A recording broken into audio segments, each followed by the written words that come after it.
Merhaba arkadaşlar. Bugün mürdüm eriği reçeli yapıyorum. 1 kilogram eriğim var. Bunları yıkadım, süzdürdüm. Suları iyice kuruduktan sonra şimdi ikiye bölerek doğruyorum. Daha küçük de doğrayabilirsiniz. Ya da bu şekilde böyle ikiye bölüp çekirdeğini alabilirsiniz. Eriklerin böyle olgun ve diri olanları tercih edilmelidir. Reçel için en uygun olanları bunlar. Bu şekilde bütün eriklerimi hazırlıyorum. Bütün erikleri hazırladım. Şimdi erikleri tencereme alıyorum. Üzerine de 800 gram şeker ekliyorum. 800 gram şeker klasik su bardağıyla 4 su bardağı gelmekte. Şimdi ölçerek üzerine ekliyorum. Bardakları şöyle dolu dolu tepeli olacak şekilde dolduruyoruz. 1 2 3 ve 4. Şimdi tenceremin kapağını da kapatıp buzdolabına kaldıracağım. Bunu en az bir gece şekerde bekleteceğim. Ya da 24 saat şekerde bekletebilirsiniz. Yalnız buzdolabında bekletmek gerekir. Havaların çok sıcak olduğu bir dönemdeyiz. Dışarıda ekşime yapabilir. Bunu yapmaktaki amacımız eriklerin dokusu şekerde güçlensin, suyunu versin. Suyunu verince biliyorsunuz daha da güçleniyor o doku. Pişerken pelte gibi olmuyor. Hem onu sağlamak hem de reçeli kendi suyunda pişirip dışarıdan herhangi bir su eklemeden daha kaliteli, daha güzel bir reçel elde edebilmek. Eğer zamanım yok, ben bu kadar bekleyemem diyorsanız 1 kilogram erik 4 bardak şeker için 1 çay bardağı su ekleyerek ocağa alıp orta kısıkta kıvam alıncaya kadar kaynatarak reçelinizi elde edebilirsiniz. Ama ben reçelimi bir gece öncesinden şekerde bekleterek daha kaliteli bir reçel elde etmek istiyorum. Zamanınız varsa mutlaka bu şekilde yapmanızı da tavsiye ederim. Şimdi reçelimi artık dolaba kaldırıp inşallah yarın yapmaya başlayacağım. Dün bu zamanlar şekere yatırdığım erikleri dolaptan çıkardım. Bu şekilde. Bakın. Şimdi bunu ocağa alıyorum. Yaklaşık 24 saat şekerde bekledi. Yani akşamdan sabaha da yapabilirsiniz. Sabahtan akşama da benim gibi bir gün öncesinden şekere yatırıp ertesi gün aynı saatlerde reçel yapımına devam edebilirsiniz.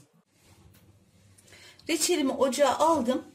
Dikkat ederseniz dibinde şekerler var. Daha tam erimemişler. O yüzden ocağı harlı değil de orta kısa getirerek şekerleri yakmadan, yani şekerler karamelize olmadan şekerleri eritmeye çalışıyorum. Şekerler erimeye başladı. Şöyle sallayarak karıştırdım. Kaynamaya başlamadan önce içine şöyle çay kaşığının ucuyla çok az tereyağı atıyorum. Bu köpürmesini önlemek için. Tabii biraz da reçelimiz daha parlak olsun diye. Tekrar karıştırıyorum. Ocağın alevini de şöyle orta kısmın biraz üzerine çıkarıp daha çabuk kaynamasını sağlıyorum. Reçelim kaynamaya başladı. Hemen ocağı orta kısa getiriyorum ve bu şekilde tam yarım saat kaynatıyorum. Bu arada üzerinde oluşan köpüklere dokunmuyorum. Bunlar şekerin köpüğü. Kaynadıkça kendiliğinden kaybolacaktır.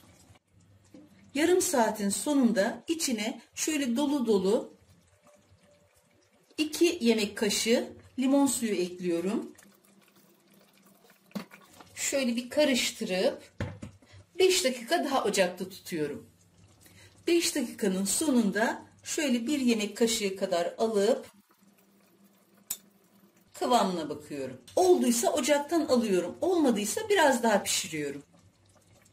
Kıvama gelmiş. Şöyle. Bir de şöyle çizdiğimizde o çizdiğimiz yer hemen kavuşmuyorsa reçelimiz olmuş demektir.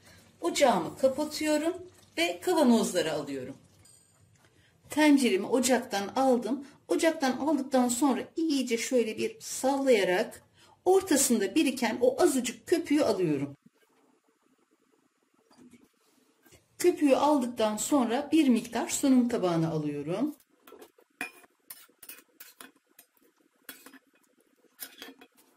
Kalanı da kavanozlarıma dolduruyorum.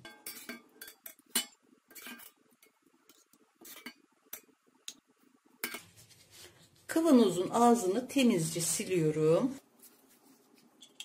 Ve hiç kullanılmamış 0,1 kapakla şöyle 3 geri 1, 2, 3 ve 1 ileri tekniğiyle sıkıca kapatıyorum. Böyle yapınca kavanozlarımızı ters çevirmeye gerek kalmıyor.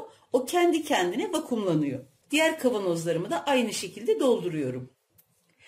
Reçelim soğudu. Artık reçelimin son hali böyle. Özellikle kıvamını göstermek istiyorum.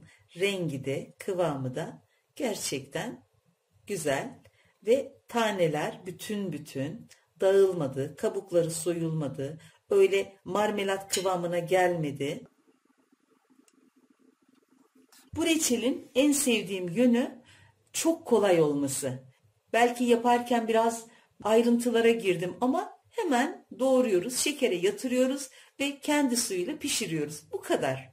O yüzden eriklerin bol olduğu bu dönemde herkes yapsın, herkes denesin isterim. Yapmak ve denemek isteyen herkese şimdiden kolay gelsin, afiyet, şifa olsun.